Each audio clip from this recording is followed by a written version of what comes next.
Hey there, fellow achiever, and welcome to day 3 of our Business Unfiltered vlog, where I'm essentially taking you through 30 days behind the scenes of being an achiever in both your business and your life. So I'm actually going to be traveling starting tomorrow, so you're going to come check out Colorado, check out Utah with me, so feel free to stay tuned for that.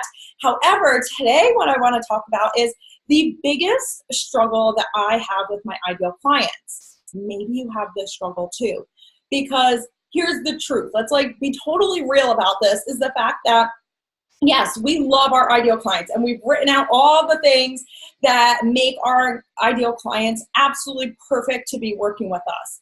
However, if we're being really honest, there's probably something that frustrates you a little bit about your ideal client, something that you know is true, and you may feel like you're fighting against that. And the same goes for me. So I'm going to go ahead and share mine, and maybe it's the same for you, and this can just let us all get this freaking out into the air and get it out there. So here's the thing. My ideal clients are not brand new to business. So they have been working on building their business. I don't have to convince them that an online business can absolutely change their life and be profitable and all that great stuff. Like, they already know it. That's why they started it. They have worked with people. They have created things, right? They've created content. They're showing up on social media. They've been working with their ideal clients, so they get a feel of what that looks like as far as their time schedule. But here's the other thing about them. Because they are all in for building their business, they've also invested in their dreams. So they understand the power of investing, which means that they have purchased programs or group coaching or one-on-one or whatever the case is throughout their business, because they understand that. They've also been consuming everything from podcasts and audiobooks and everything else because they are hungry to learn and hungry to grow. But because of that, my ideal clients are so jaded, completely jaded. So behind the scenes, a little running joke that I have with some of my biz besties is I am really sure that I am the strategist that people come to after they've been screwed over. Just telling you guys the truth. So what happens is they spend a lot of money on all this stuff that's targeted to new entrepreneurs, and they start buying into all these dreams that a lot of people unfortunately are out there selling. I'm not naming names, this is not the place, but they're out there buying all these things because they do want to grow. They do want to grow their business into something substantial for themselves. However, they've been screwed over. So they either did not have a good experience, felt like they were taken advantage of, felt like they spent money on something that wasn't worth it. And this is nothing against the other person, because maybe it just wasn't a good fit and they didn't know how to ask the right questions. They didn't know exactly what they were looking for at that period in their business. Where now they have reached a point where, yeah, I've been making some money, but I don't know how to scale this up. I don't know what I really believe in the online space, because everyone's selling something, right? Every single day. So I don't know who to believe or who to trust, because I almost know too much for my own good at this point. I'm also afraid of spending money and not getting a return on it. So here's the thing. I know that. So I know it's going to be harder for my ideal client to get on, let's say, a discovery call or a clarity call, whatever you you name it. It's going to be harder to get them on a call. And the reason why is because they've most likely already been through calls like that. And they may not have had good experiences, right? I've seen some pretty crazy sales calls out there. So they may not have had a good experience. They may not know my style of when I get on a sales call, and I don't really expect them to, right? Because how do they know unless they've been on one? So because of that, I could be frustrated with it, right? I could go, oh my God, it's just so hard for me to be able to connect with those people because they're already super jaded and they already did it and they already this and all the things. I could use that as an excuse.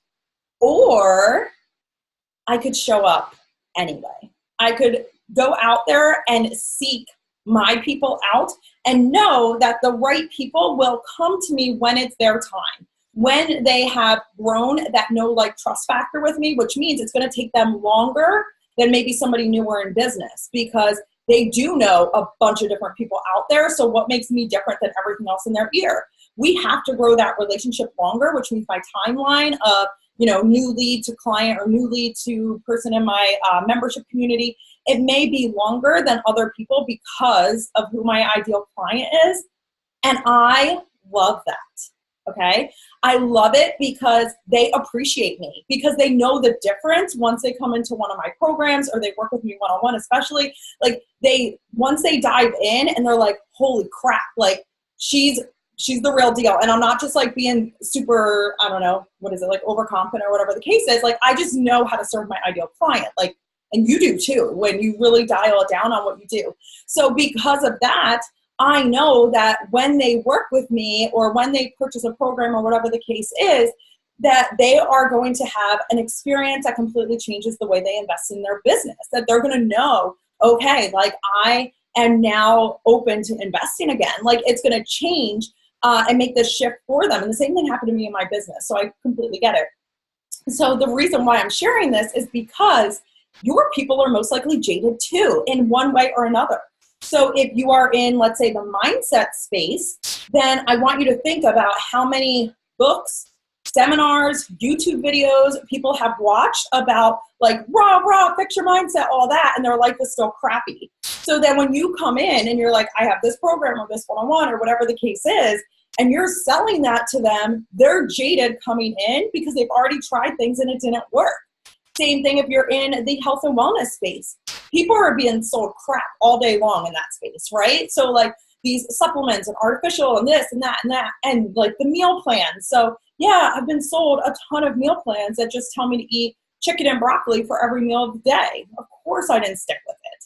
So the same thing, your people are going to come in, they're like, oh, a meal plan, I never did well with that, or I was never consistent with a workout. So yeah, you can be mad about that if that's the story of your ideal client, or you could have grace.